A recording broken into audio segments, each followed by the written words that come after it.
born for this. Nkululekho's first name means freedom in Zulu. She shares her last name with South Africa's President, Jacob Zuma, although they're not related. She came into the world on the eve of the country's first democratic election. It's a good time now, she says. There's water, there's electricity. It's because of the ANC. 20 years later, she's campaigning for Zuma's ruling party in the hills of her birth and in the shadow of his rural homestead, Nkandla. Nkandla itself is a political lightning rod after the state watchdog agency alleged more than $20 million of taxpayer money was misused in improvements to the sprawling complex. For his part, Zuma has denied any wrongdoing. But here in rural KwaZulu-Natal, far away from the public protector's investigation, those allegations and denials matter very little. Loyalty to the Liberation Party and its leader remains strong. In fact, they see it as part of the perks of a ruler. And while the polls show the ruling ANC and Zuma are expected to carry around 60% of the vote, in the cities, analysts say discontent is growing. Many people are beginning to understand that the struggle today is not the same as the struggle yesterday. Talk about the future of South Africa. Mmusi Maimane is a leader of the Democratic Alliance, South Africa's largest opposition party. They can be doctors, they can be lawyers, they can know their food. In the first election after Nelson Mandela's death, he says identifying with young voters is more crucial than ever. I think that generation is vital. It's a generation of South Africans that what is a real great pity now is that only a few of them have been registered to vote, so it becomes hard. Nkululeko will also miss out on Wednesday's vote, one of the many young South Africans born without birth certificates and unable to register. I'm very upset, she says. I want my ID. I want to vote. But when I go to the government office, they always tell me to come back. Growing pains continue in this still very young democracy. But so too a strong connection to its political past. Well, time now to take a second break. We'll be back with sports news.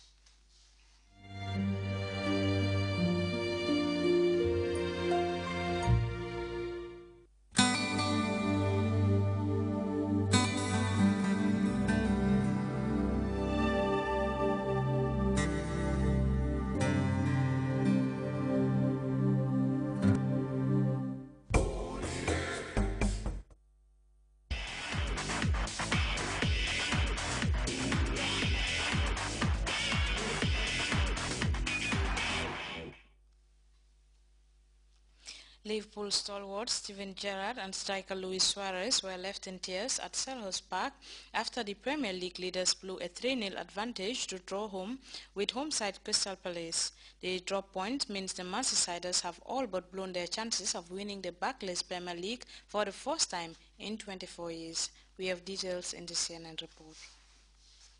Gerrard were left in tears on Monday night after they saw their side collapse dramatically from 3-0 up to drawing 3-3 with Crystal Palace. It means that although Liverpool still lead the Premier League table, City are very much in the driving seat with an extra game still to play. Here's a look at the table. Liverpool leading the way on 81 points, but they have just the one game left to play against Newcastle. City lie in second, knowing that 4 points from their remaining 2 games will be enough to see them win their second title in 3 years, starting with that game at Villa on Wednesday.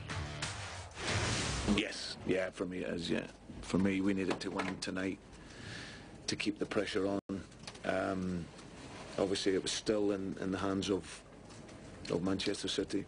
So us winning tonight would have given them a little bit of pressure in the Aston Villa game.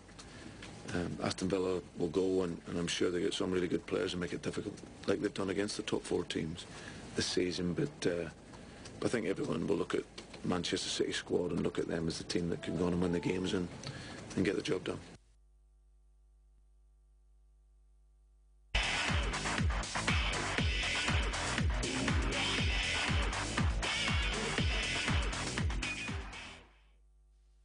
From From sports, we shift our attention to the weather report courtesy of the Central Forecast Office.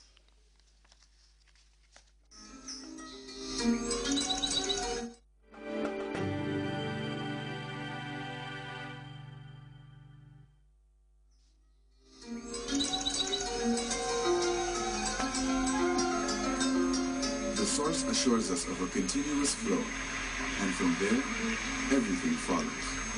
And for those of us who know what the River Gambia stands for, understanding its sustainability in all aspects of life is easily confirmed.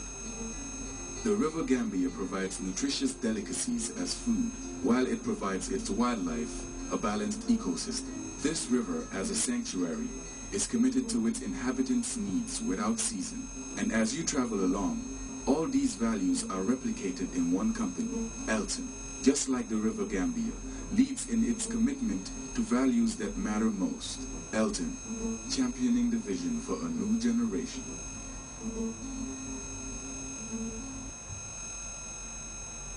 Hello, wherever you may be, join us at the Central Forecast Office for a look at the day's weather. The day has been warm and sunny. We take a look at the satellite image showing stable conditions over the entire continent with medium clouds over the Gulf of Guinea State. Tonight, cool and variably cloudy conditions are expected over the entire continent with slight chances of intermittent rains over places. This same condition is expected to prevail tomorrow morning, but thereafter partly cloudy in the afternoon. Winds will be northwesterly in direction 10 to 20 kilometers per hour. Minimum temperatures will be 19 degrees over Greater Banjul, 20 degrees over West Coast, North Bank and Lower River regions, and 23 degrees over Central River and 25 degrees over Upper River regions respectively. Maximum temperatures will be 27 degrees over Greater Banjul, 32 degrees over West Coast, 34 over North Bank, 35 over Lower River, 36 degrees Celsius over Central and Upper River regions respectively. Low tide will be 0.7 meters at 19:21 in the morning and 0.6 meters at 10:28 in the afternoon. High tides will be 1.2 meters at 3:50 in the morning and 1.4 meters at 4:05 in the afternoon. The sun will rise at 6:42 in the morning and sets at 19:23 in the afternoon. Well, viewers, that's all we have for you on tonight's edition of the weather forecast. Until we come your way again, do have a pleasant night.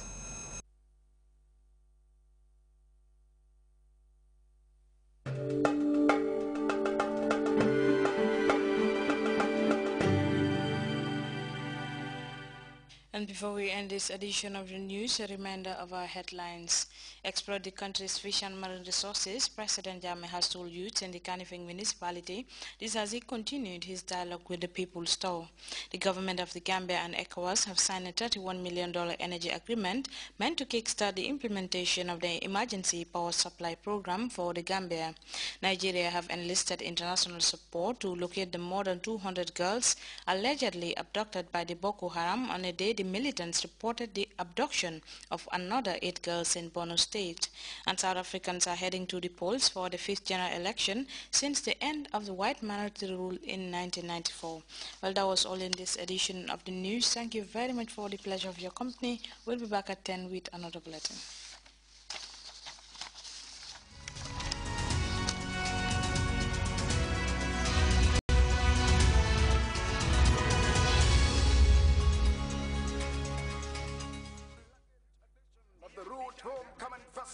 Bringing you a big-time music jamboree live at the Independence Stadium on the 10th of May 2014. Bringing you Sisla Kalanje all the way from Kingston, Jamaica. Too long now.